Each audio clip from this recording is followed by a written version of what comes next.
Hi there! At saya-saya dito. Nandito tayo sa Glasgow, Scotland. Barrio Fiesta. Dami-dami. Libo-libo ang tao. Pero we have two nurses sa katabi ko. Anong name mo? Geraldine Do. Ikaw? Imelda Ju. Ikaw ngayon, nasubukan mo na ang MXT before. Opo, matagal na. Capsule, yung coffee. Pareho. Nagdadala ka here, ha? Opo. But you want to introduce it kay Ma'am Imelda. Opo. Ma'am Imelda is a nurse. Ngayon, nagwo-work siya pero retired na. Pero here, Nursing home. nursing home. So, yung mga may edad na ang tinaalagaan mo. And we don't want na siyempre magkaroon ng sakit tulad ng mga nandun, ano? And that is why gustong introduce sa'yo yung MX3. At saka wala kang maintenance, right? So, yan ang maganda sa'yo, yung ating MX3 capsule, 500 mg. Alam mo, you can take it as your vitamin. Di ba nagba-vitamin ka? Yes. Ang kagandahan ng MX3 capsule natin, natural. Okay. At saka, Filipino. Oh, Tama, di ba? Filipino nga. Support the Support Filipino. natin. Yes. Thank you! Thank you, MX3!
BSI.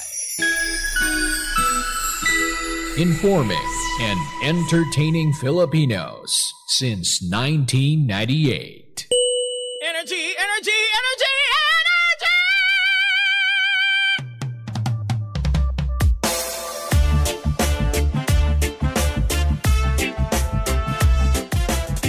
Same, pero iba.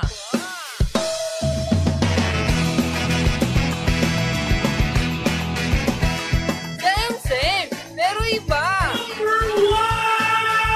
Energy FM. Araw at gabi mo'y tunay na sasaya dito. Sagot namin, tugtugan, kantahan, walang patid na tawanan at kulitan. Huwag mong sabihin radyo, sabihin mo Number 1. Energy.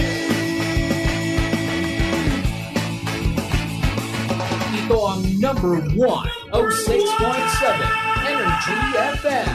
Sa bahay, opisina, kotse, taxi at jeep. What? Tricycle, FX, bus na masigip. O kaya? Palengke, internet, plaza, karinderya. Energy FM, nagbibigay saya. Huwag mong sabihin radyo, sabihin mo Number 1. Energy. Pangga, energy kaibigan mo. Pangga, energy ang numero uno. Agad tumano na at isigaw mo. Same, pero iba. Huwag mong sabihin radyo, sabihin mo Energy. Mga pangga, paalala lamang po, ang 106.7 Energy FM at ang programang Believable Stories ay hindi responsable sa mga opinyon o kwento na ibabahagi ng ating panauhin. Ang mga ito ay personal na pananaw at karanasan ng panauhin at hindi sumasalamin sa paninindigan ng estasyon o ng programa.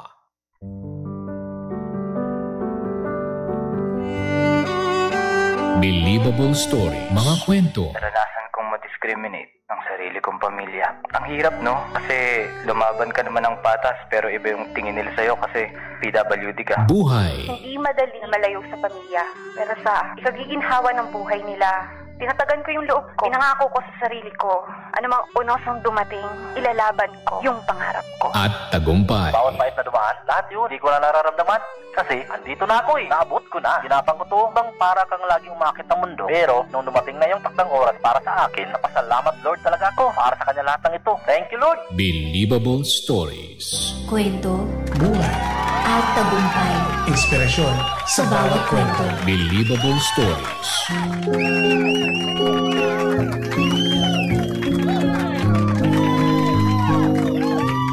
Sa programang ito, walang format ang success. Walang formula. Kanya-kanyang diskarte. Kanya-kanyang tirada. Ikaw, ano ang believable story mo? Believable Stories. Simula at pangarap. Lumaki sa Mandaluyong City.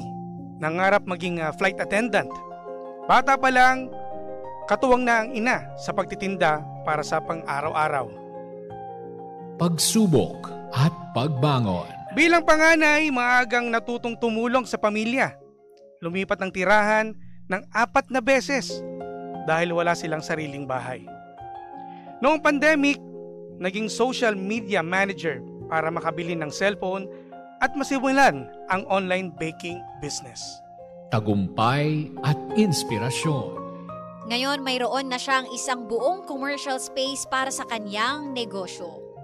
Nakapagpundar na ng iba't ibang gamit tulad ng malalaking refrigerators at heavy-duty ovens for baking. Hindi na nangungupahan dahil nakabili na ng sariling bahay katuwang ang ama. At may consistent clients na at naging supplier ng cakes sa iba't ibang events. Moto sa buhay. Ang sabi niya nga, do what you love the most. Mga pangga, makakasama natin ang student rakitera noon.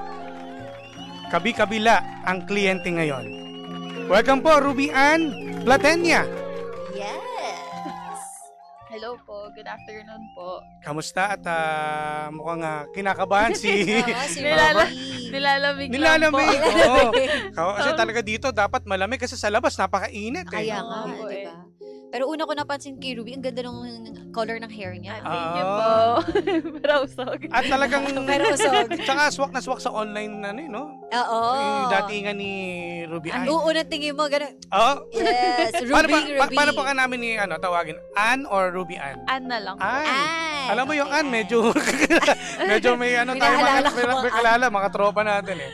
Anyways, ayan, at welcome at salamat sa pagpayag na ikaw aming maimbitahan dito sa stasyon. No? And thank you din po sa pag-invite. Bilang napaka-busy ni Ano. Pero Ann, kwentuhan mo naman kami dahil balita ko, bata ka pa lang, katuwang mo na yung iyong ina. Ano bang tawag mo sa, mami, nanay? Mama po. Mama. Apo. Katuwang mo na ang iyong mama sa pagtitinda. Yung mama ko po kasi, nagtitinda na po talaga siya, bata pa lang po ako. Tapos,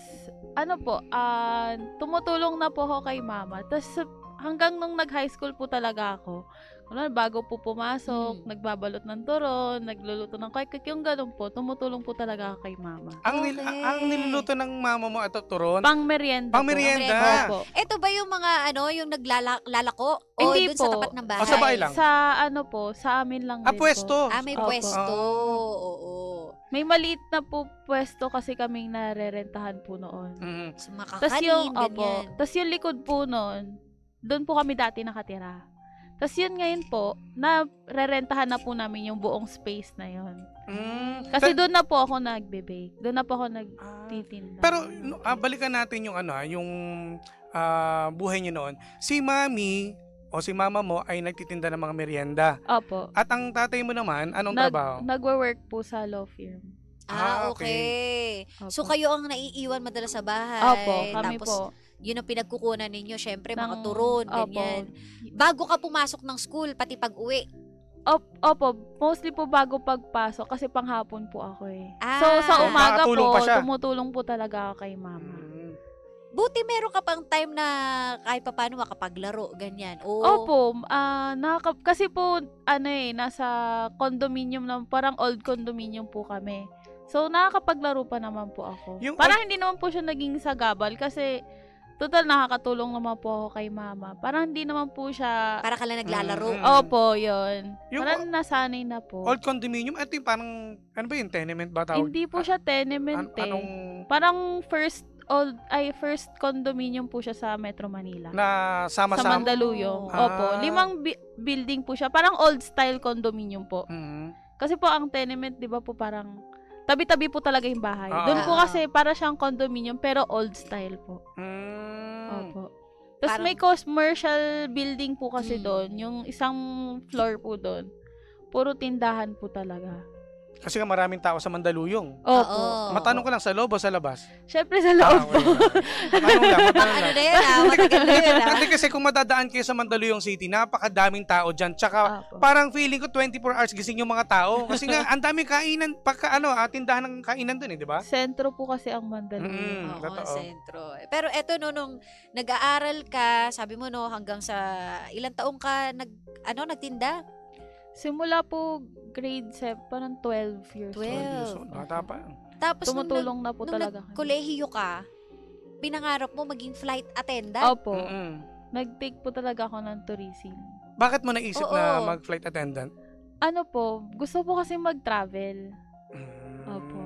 Tapos, di ba po pag cabin crew, kung saan pupunta yung aeroplano, doon ka din po. Oo. At nakakagala ka pa, nakapunta pa sa iba't ibang bansa. Oo, tas sa bagay. yun, nung nag-hit po talaga yung pandemic, sa bahay lang po. Tapos, syempre, tigil po lahat. Tigil din po yung pagtitinda ni mama, tigil din po yung work ni papa. Tapos, sa bahay lang po talaga. Tapos, naging hobby ko po talaga yung pag-bake. Syempre, sa bahay lang po. Tinuro sa'yo ng nanay mo to or ikaw kusa lang nag-aral? Kusa po ako nag-aral. Pero yung mama ko po before, hobby niya rin po yung pag-bake. Pati yung tita ko po. So, nasa pamilya ang pagluluto. Opo. Kaso ang hirap nun, Sheena. Kasi, di ba, nabanggit mo na palipat-lipat kayo, pang-4 na beses na paglipat ng bahay. Paano yun? Kasi, panibagong, pakikitungo na naman sa mga tao, bagong panimula na naman. Kasi, di ba, sabi mo, nagtitinda kayo ng turon. Opo. So, paanong diskarte ang ginawa niyo nun? Actually po, di ba po, doon po sa condominium na yon, 5 building po kasi yon. So, nag-start po kami sa isang building. Tapos, bawat lipat po namin, may nababakante po doon sa loob lang. Doon lang po kami lumilipat. So, ayaw po talaga umalis nila mama. Kasi po, andun na po yung negosyo ni mama. Tsaka, mahirap na po kasi lumabas eh. Yun nga, mahihirapan din po. Bagong tao na naman po kikilalanin. Ganon. Ito po yung nangungupahan kayo? Opo, nangungupahan. Tapos nung po, before po mag-hit yung pandemic, nakabili po si Papa ng unit doon. Tapos po, yun na po, buti na lang po talaga. Nagkaroon na kami ng sariling bahay. Kasi syempre, ang hirap po na walang sariling bahay nung mag-hit yung pandemic. Kasi tigil po talaga yung income. As in, wala po talaga. Anong pinagkukunan ninyo ng income nun? Paano kayo nakasurvive nung pandemic? Actually po, di ba po nauso po yung face shield? Okay. Tapos gumagawa po kami ng face shield. Kasi po yung, yung asawa po nung pinsan ko, nagwo-work, ay may pharmacy po. Tapos tumutulong po sila sa mga medical po. Tapos yun, naisipan po ni mama tsaka ni papa na gumawa ng face shield. Tapos kami apat po talaga, pati yung bunso po, kapatid ko po. Tumutulong din po gumawa ng face shield. As in, DIY po talaga na face shield, yung face shield po ng PVC. Tapos lalagyan po ng hook. Tapos lalagyan po ng garter. So, mano-mano? Hindi kayo yung tipong umorder lang hindi sa po. Order lang po nung supply, ng PVC tsaka garter. Pero kayo tapos kami na po talaga nagugupit, naglalagay po ng garter. Pag ganun, magkano ang benta nyo? Ang benta po namin nung nakaraan, nung time na yun po, parang 15 po yata, 21. Kasi binibenta po sa iba yung face shield, 50 po nun. Mataas ka talaga dati. Tapos, yun nga po, madami po talagang kumuha kasi parang naging supplier kayo. Opo, kasi po, madali po siyang suotin. Unlike po yung face shield na yung nilalagay na salamin. Tapos dun po, parang namana ko na po talaga sa mama ko yung pagiging madiskarte. Opo. Madiskarte sila sa buhay, partner. So, kunwari, kahit matenga, mawala ng work, meron pa rin. Diba? May pansalo. Opo. Ganun. Pero, masasabi mo ba na ito yung pinaka talagang struggle sa naging buhay mo? Opo. Kasi as in, wala po talagang income. Sa bahay lang po talaga. Ganun. Tapos, alam ko na, syempre, sa magulang po, hindi naman po nila pinapakita na nahihirapan sila sa harap ng anak nila eh. Pero ramdam ko po na sobrang hirap na po talaga na, syempre wala pong income, tigil po talaga yung tinda, tigil din po yung work. At saka panganay siya. Opo. Tsaka imagine naman, nung pandemic naman talaga, sobrang hirap din lumabas, takot lahat ng tao. Opo. Tsaka, yun nga, diba, yung time kasi na yun, diba, ang lakas ng social media kasi yun, usually yung ginagamit. Diba sabi mo, nag-ipon ka ng cellphone, pambili ng cellphone mo. So, paano diskarte ang ginawa mo? Kasi diba, magkano rin ang cellphone that time? Kasi pag first pandemic, ang mamahal lahat ng gastusin eh. Totoo. Pati cellphone, mahal na rin.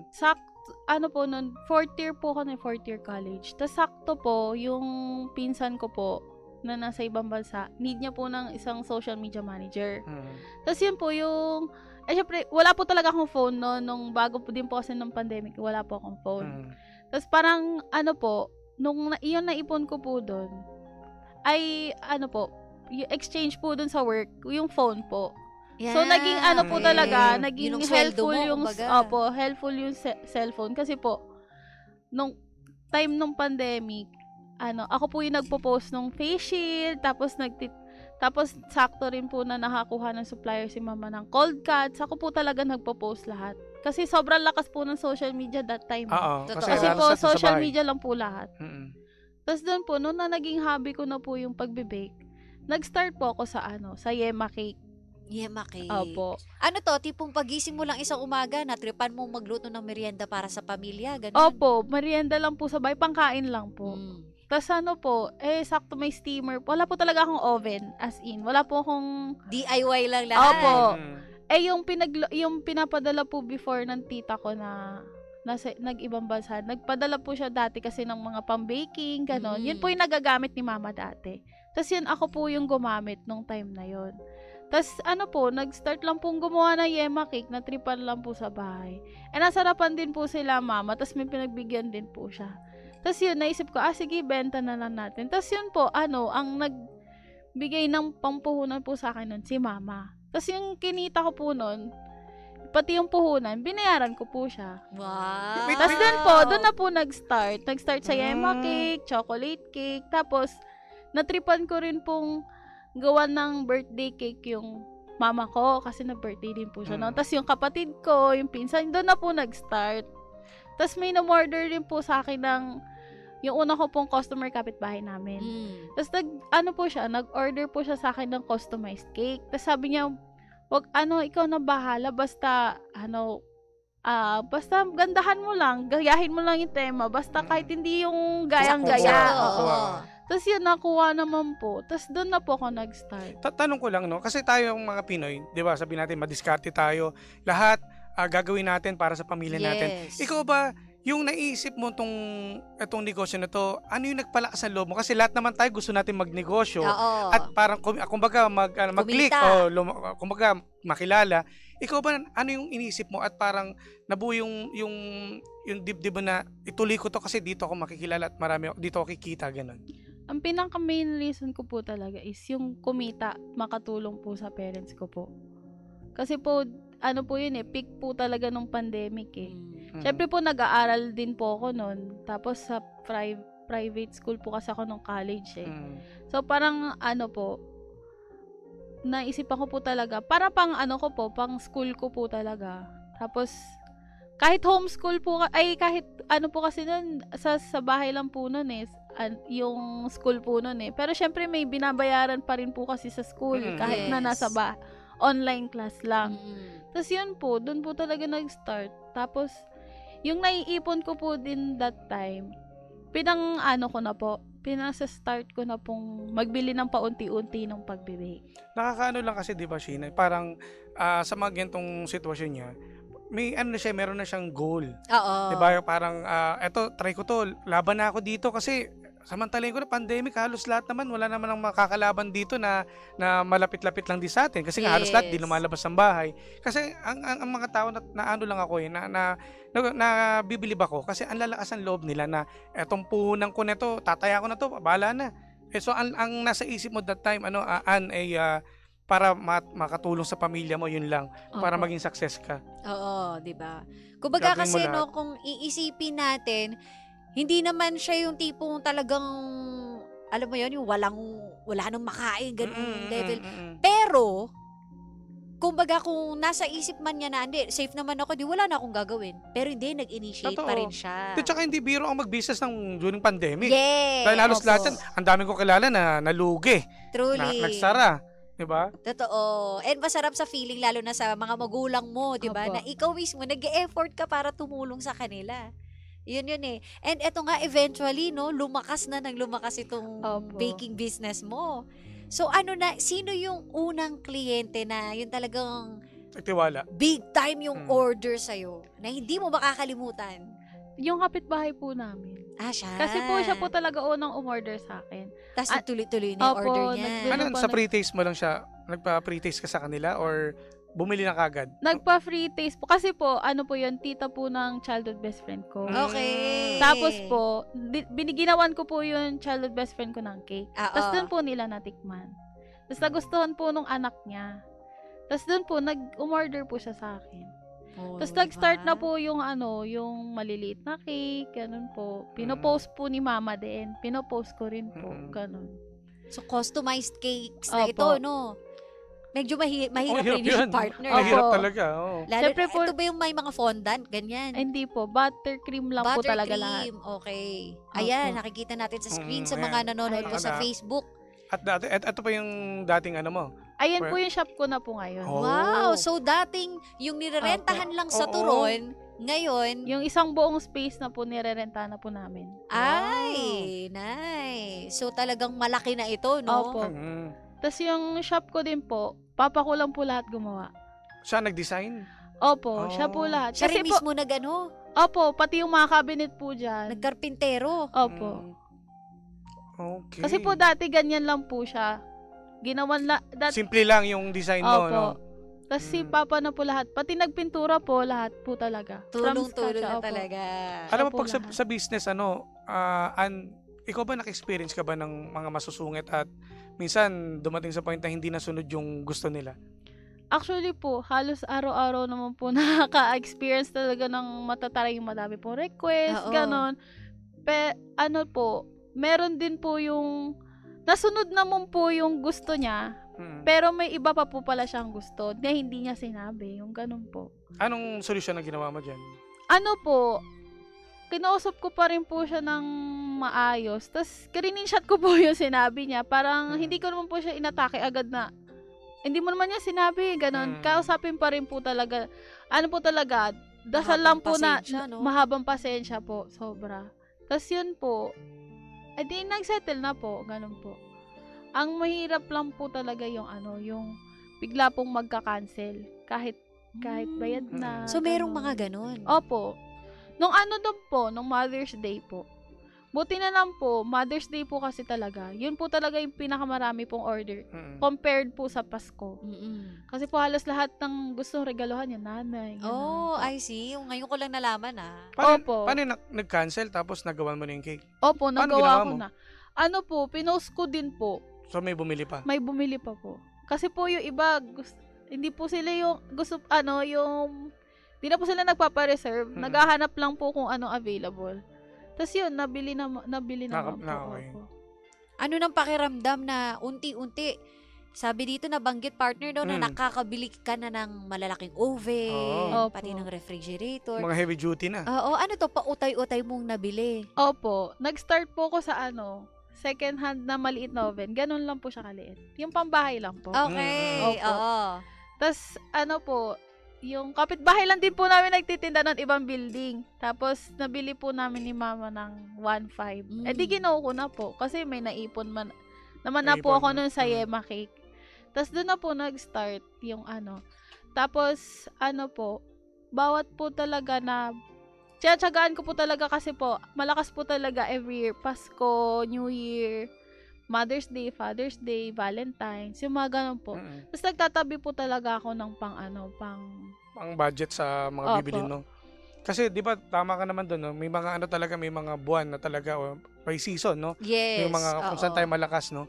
Yung mga times na medyo alanganing, buwan, paanong diskarte? As in, doon ka lang talaga nakafocus o may iba ka pang... May, po, nagtitinda din po ako ng mga iba pang baked goods. Kasi po, hindi po talaga mawawala yung time na parang walang order po ng cake, gano'n. Never ka bang nangutang sa magulang mo?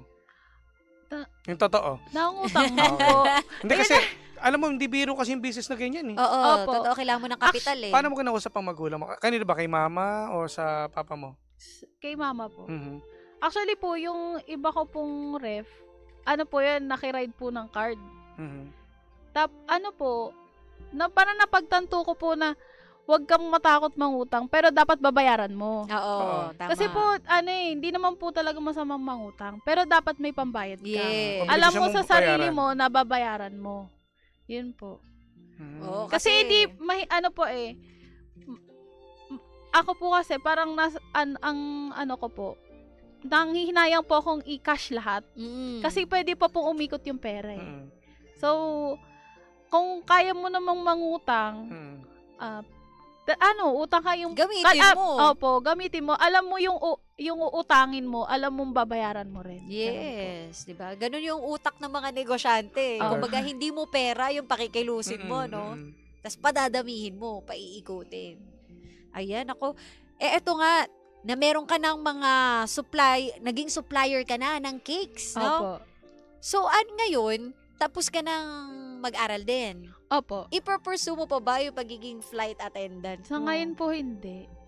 Kasi, pero dumating din po ako sa peak na, what if itigil ko na lang po, ganon. Kasi, ang pangarap ko po talaga maging, flight attendant eh. Tapos po, masaya naman po ako sa ginagawa ko eh. Tapos, kumikita din naman po ako. Nanghinayang po kasi ako kasi na-build ko na po yung business ko po eh. Sayang naman po kung hindi ipagpatuloy. Kung kaya ko din naman po mag-travel in my own, nagta-travel na lang din po ako dahil sa business ko. Yun po. So si mother pala, si mama mo, hindi mo na pinagtitinda ng mga turon? Nagtitinda pa rin po. Opo. Kasi madami pong tao sa amin eh. Sayang po yun. Sayang din, oo. Si papa mo? Nagwo-work pa rin po. Nandun pa rin sa law firm? Opo, nagwo-work pa rin. Tuloy-tuloy pa rin, Kumbaga, at least ngayon, mas maalwa na, mas maluwag na ang buhay. Opo. Dahil nga, hindi na rin kayo nagpapalipat-lipat ng bahay. Opo. Yun yung nakakakaba dun eh, di ba? Kapag wala kang sariling bahay. Pang-apat na beses na lipat, parang hirap din eh. Although, kahit sabihin natin na same building din ba? Magkakaibang building po. Magkakaibang Kahit building. Pero, pa, di ba? Mahirap pa din mahirap yung pa may rin eh. iisipin ka araw-araw kung kailan ka paaalisin ba dito, matatapos yung kontrata dito. At least ngayon, iniisip mo na lang, kailangan na lang, kliyente. Opo. Relationship mo sa customers, yan yun no? Anong masasabi mo naman sa mga aspiring din na negosyante, katulad mo, ikaw, ang bata mo pa, pero meron ka ng sariling shop, tas marami ka na rin nasusuplayan. Ang advice ko lang po, do what you love the most. Kasi mahirap pong gawin yung bagay na hindi mo naman gusto. Kasi kumbaga mahilin mo yung bagay na gusto mong gawin at ibenta din po. Kasi habang ginagawa mo yung isang bagay na gusto mong ibenta, kumbaga binibigyan mo ng love yung ginagawa mo. Hindi lang yung, gusto ko lang tong gawin kasi gusto ko magkapera. That gawin mo siya with your passion. Yan po. May puso. May puso. Yan po. Meron bang nag-doubt sa'yo ever dito sa pagbe-bake mo? Wala naman po. Pero nung time na nagtitinda po kami, parang may narinig lang po ako na sabi na, ano ba yan? Nagtitinda lang naman yan ng turon at kwek-kwek. Parang nagpantig yung ko na hindi lang naman to pagtitinda kumbaga ito yung nagbibigay ng pang-araw-araw namin. Tas kung hindi ako tumulong magtinda ng turon at kwek-kwek, hindi na ako makakarating kung anong meron ako ngayon pa. Anong ginawa mo yung mga may narinig ka ng mga ganyan na wala po kasi never ko pong kinahiya na nagtitinda po yung mama ko na nagtitinda kami. Kasi wala naman pong masama sa pagtitinda. Tama. Kung tama lang din naman yung ginagawa mo, bakit ka mahihiya? Tsaka, yun yung tumulong sa akin kung paano ako naging negosyante mind ngayon. Kasi tuwang-tuwa po ako pag nag-groupings po yung mga kaklase ko sa amin. Siyempre, pag nag-grouping sila, bibili sila sa amin ng merienda. Totoo. Yun po. O, diba? Kumbaga, diskarte lang yan. Bakit mo nga naman ikahihiya? Kasi, sa bagay yung mga kaidaran niya, di ba, jahe. Tsaka bata pa, nasa 24, no? 24. Oo, mga nahihiya, ganyan. Pero hindi. Kapag pinagkakakitaan mo, nakakatulong ka sa pamilya, ba't ka mahihiya? Totoo, tsaka lalo na pag sa lugar ninyo, posibleng may kaedad ka dyan na talaga nainggit na bakit siya, may business na siya. Samantalang kami, ganito lang. May inggit talaga eh. Hindi nawawala yan. Kaya ang dapat, ang ginawa niya ay hindi lang pinakinggan at itinuloy mo lang. Yes. Tsaka maganda yung sinabi niya na na kumbaga, do what you love. Diba? Para kasing hindi ka nagtatrabaho kapag gusto mo yung ginagawa mo eh. Correct. Pawi yung pagod, yung hirap, pag gusto mo yung ginagawa mo. Pag masaya ka. Opo. Parang hindi ka nakakaramdam ng pagod kapag gusto mo po yung ginagawa mo. Nakikita ko yung hugot ni kaya siya napaka-strong ni Ann. Dahil sa mga pinagdaanan din ng mother niya, ng mama niya. Parang feeling ko yung nilulook up niya talaga, si mama. Diba? Kasi nga, syempre, growing up, makikita mo, mama mo, nagtitinda. So, sa'yo, parang, eto, normal ko to. Diba? At hindi ko ikakahiya kung ano man yung binibenta namin noon. Totoo, in fairness. Sa lahat na nangyari sa'yo, ang mga blessings sa'yo, Ann, ano yung natutunan mo? Ang pinaka-natutunan ko po, yun po talaga do what you love the most Kasi kung hindi mo gusto talaga yung ginagawa mo, parang walang, kasi po, siguro po dahil naririnig ko din po sa iba na, yung, kunwari, magwo-work sila, tapos di naman po nila gusto, hindi sila nagtatagal. Tapos pati rin po actually sa baking industry din po, madami po kasing nung nag-bake talaga nung pandemic po nakikita ko po sa iba, nalulungkot po ako para sa kanila. Kasi, lang po, dahil uso, ginawa na nila. Kaso lang, in the end, hindi po talaga natuloy. Kasi, gusto lang po nila kumita. Magaling na sa umpisa. Oo po. Gusto na lang nila easy money. Opo. One time, big time, ganyan. Hindi po talaga easy money ang pagnenegosyo. Totoo. Yes, totoo yan. Mas pagod yan kaysa maging empleyado ka. At saka sa business, dapat tututukan mo yan Oo. Hindi mo iaasa sa iba kahit sabihin natin pamilya mo o kamag-anak mo. Dapat ikaw, kasi ikaw nakaisip yun Talaga dapat pagtunan mo ng pansin yan. Yes. Tsaka dyan mo malalaman nga kung gaano ka magtatagal if pinag-aaralan mo lahat. Ultimo sa costing, sa paglilinis pa nga lang, dapat alam mo di ba? Sa paggamit mo ng mga oven, dapat yan, alam mo, mabuting-ting. Kung ano Sheena, partner, no? Kung ano natin yung story ni Ann, iba-iba naman tayong mga nakausap din natin mga nakakabilib na story. Sa kanya, nagpatibay ng loob niya ang kanyang mga magulang. Yes. Alam mo yung bata na nangarap na, gusto ko lang maglaro. Oo, Parang ganun lang. O, trip ko lang to mag-bake, pero hindi mo alam, nakakatulong ka na. At saka diskarte. Maganda diskarte. Yes. Yun. Ako kaya sana sa mga nakikinig sa atin, at nanonood, yung mga teenagers lalo, partner. Hindi mo aakalain na yung trip-trip mo lang, magbibigay pala sa iyo ng magandang future. At saka hindi lang yung partner, kasi sa lahat din ng mga kabataan, no, na mga nasa 24 anyos pa lang, na ang mindset gusto na mag-business. Yung iba kasi ang gusto nila mag-party-party lang, diba? Magliwaliw lang. So dapat tama yung mindset niya, no? Saka balance at nakakapag-travel siya. Yes, oo. Sa ngayon, marami na nagbago sa buhay mo, no? Ano ba yung mga bago o yung talagang kakaiba na mga nangyari sa'yo? Nakakabili ka na ba ng mga gusto mo? Nakapag-travel ka na ba sa mga gusto mong puntahan sa ibang bansa o dito sa atin? Actually, this year po, may 2 po akong travel. Ayan, gusto namin malaman. Saan ang travel mo? Nag-abang lang ng piso sale. Sa po? Boracay po tsaka Cebu. Nice! With your family? Ako with friends po. Goals yan ng mga bagets pag Boracay. Sa bagay, kasi sabi niya, puro trabaho ako Teka, ano mo na? Birthday treat po. Month po kasi nung birthday ko po kami aalis. So, yun. Abang piso sale. Tapos yun, sayang po kasi. Tsaka kaya ko naman na pong i-fund yung travels ko. So, why not? At saka may mga savings ka na rin. Opo. So, di ba, may sasakyan na rin siya, partner? Wow, congratulations. Thank you po. At least hindi ka na kahit mga malalaki, pwede na puntahan. Strong, independent woman. No? Oo. At the age of 24. Diba? Naku, dahil dyan, actually, may magbibigay sa kanya ng mensahe na yun, partner. Ito yung nagpatibay ng loob ni Annie. So, tatawagin natin ngayon si Tita. Tita po. Tita nga. Si Tita pala. Isa sa mga nagpatibay. Kit-kit na tita. Tawagin po natin Mama Tita. Tita. Mary po. Tita Mary. Tita Mary. Pa-assist na. Sige po. Matibay to Yes, matibay na matibay po. Ayan, paalalayan po natin si Tita. Lapit lang po. Ayan. Ayan, lapit po tayo. Ayan. Hello po, magandang hapon po. Hello, magandang hapon sa lahat. Yes. Magandang hapon po. Magandang hapon, Tita Mary. Maraming salamat. Nakang-happy ng aura ni Tita. Oo nga Ganon. Ano po masasabi ninyo sa inyong pamangkin na si Ann? Napakasipag na bata to Ma'am, siguro maraming salamat sa pagiging pagiging masunurin mo, mabait na bata sa magulang, and then keep up the good work. Naway maka-inspire ka pa na maraming katulad mo. And God bless you more.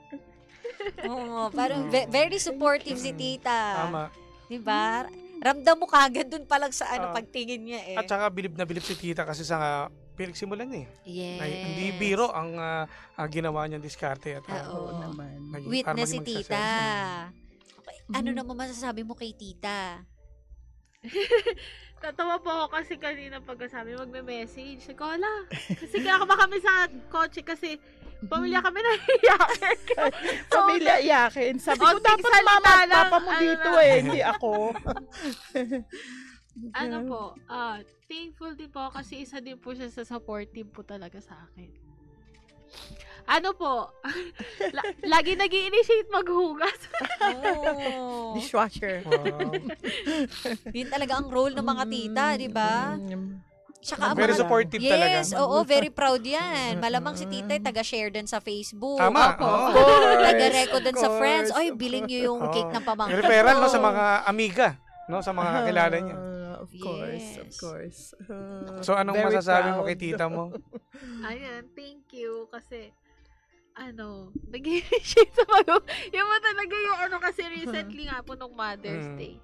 Tapos, thankful din po kasi supportive po talaga yung tita ko. Yan, maraming salamat po sa inyo. Salamat And sana, no, magtuloy-tuloy itong negosyo. At magkaroon pa ng ibang mga branches, no? Yes. And ito naman mga ganyan kapag yung produkto ay ginawa dahil sa pag-ibig, pagmamahalan din. May puso. Yes, talagang magtatagal ito. At saka masaya. Yun yung importante dun di ba?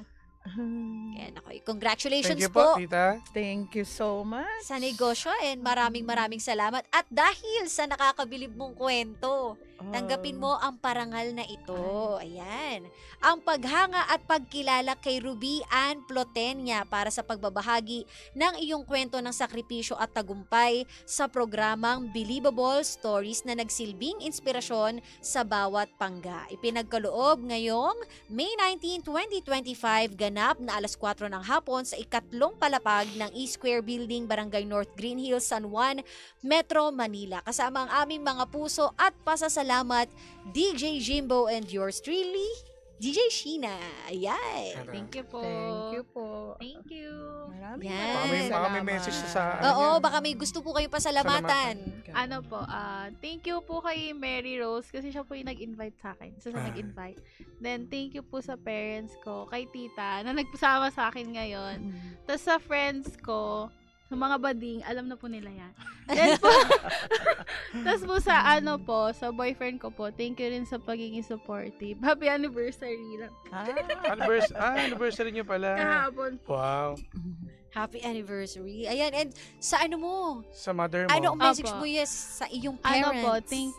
Sa parents ko po, thank you sa pagiging number 1 supportive, lalo na po din kay mama. Kasi sa kanya po talaga, yun po yung sinasabi rin ng iba. Sa kanya ko po natutunan yung pagiging madiskarte. So, thank you kasi naman ako sa kanya yun. Tapos, thank you din hanggang ngayon sa pagiging supportive, pati kay Papa. Yan. At sa iyong mga kapatid, na-shoutout mo na ba yung mga kapatid? The one and only bunso. Ay, bunso. Naging-isa. Naging-isa. Dalawa lang po kami. Okay, dalawa. Yan. Ako, at ang iyong shop. Opo. At sa mga suki mo. Yes. Please follow my page at Ankeki with double Y. Then, pag may inquire po kayo sa cake, follow nyo lang po yung page ko. And more clients to come. Thank you. Yun. Ako, napakatamis nga naman, parang cake lang. Oo. Maraming salamat sa iyo at napagbigyan mo ang aming imbitasyon, no? Ann, salamat. At kay Tita. Thank you, Tita. Thank you po. And Ann. For having us. At syempre sa mga pangga natin, maraming salamat. Sabi nga kapag yung mga mapait ang pinagdadaanan sa buhay, isang cake lang ang katapat niyan. Totoo. At saka partner, may nakikita ko ditong mga para sa atin yata to. Huwag ka mag-expect, baka hindi. Nakita ko na baking and ito no. So, salamat. Congratulations sa iyong negosyo and sana marami pang mga kabataan na maging katulad ni na magsipag lang and gawin kung ano yung passion. Totoo. Iba na kasi sa panahon ngayon, motivated tayo sa pera. Kailangan ganito, kailangan ganyan. Pero iba yung kapag may ginawa ka out of love. Correct. Tsaka sa mga kabataan na talagang ito talagang pagpapakita na habang bata pa, makapag-ipon tayo, makatulong sa pamilya para in the future meron tayong savings, no? At para sa ating magiging pamilya. In the future din. Nako, ayan. Kaya naman, mga pangga, alam nyo na, kung meron rin kayong mga istorya, pwede nyo i-share yan. Kaya sa mga pangga po natin, sa programang ito, walang format ang success. Walang formula. Kanya-kanyang diskarte. Kanya-kanyang tirada. Ikaw, ano ang believable story mo? Believable Stories. Alright, mga partner, sa mga pangga po natin ngayon na nakatutok at pwede rin kayo magpadala ng inyong mga nakakabilib na istorya sa amin po. Correct. Sa akin po ay Sheena1067. At sa akin po, DJ Jimbo. Yan, at magbabalik tayo maya-maya lang. Kaya kumalma ka lang dyan at may mga gusto magpabati, pwede yan mamaya. At sa mga nagbe-birthday, saktong-sakto, yung Order na kayo ng cake. Kay Ann, no? Alam mo na. Sige. Correct. Kaya naman tutok lang. Kasama nyo pa rin po nag-iisang pabebot na si Sheena. At ang inyong Jimbo Lises DJ, ako po si Jimbo. Dito lang yan sa programang Anong Drama Mo? Na same pero iba. We are number 106.7 Energy FM. Pangga, kung sabing radyo, sabihin mo! Jim She.